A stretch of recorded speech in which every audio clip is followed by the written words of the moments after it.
এটা নিঃসন্দেহে মানতে হবে, আকাশে ইসরায়েল এক অপ্রতিরোধ্য দানব।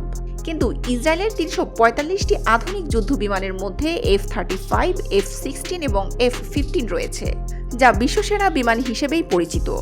এই যুদ্ধ বিমানগুলো মুহূর্তের মধ্যেই আকাশে উড়ে শত্রুকে ধ্বংস করে দিতে পারে। আরও আছে ৪৩টা অ্যাটাক হেলিকপ্টার, যা নির্ভুলভাবে আঘাত হানতে সক্ষম। ইসরায়েল আকাশ যুদ্ধে অদম্য এবং বেশ অভিজ্ঞ। তাহলে ইরান কিভাবে মোকাবেলা করবে?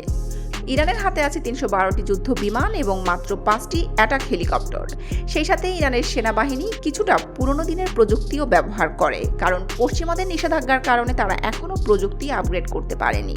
কিন্তু ভয়ের কিছু নেই, ইরানের গোপন কৌশল এবং বিশ্বের অজানা মিসাইল ক্ষমতা ইসরায়েলের এই আধুনিক বাহিনীর জন্য হুমকি হতে পারে। ইরানের আকাশ শক্তি এখন হয়তো দুর্বল, কিন্তু কে জানে কোন অজানা আকাশ যুদ্ধের প্রস্তুতি তারা লুকিয়ে রেখেছে।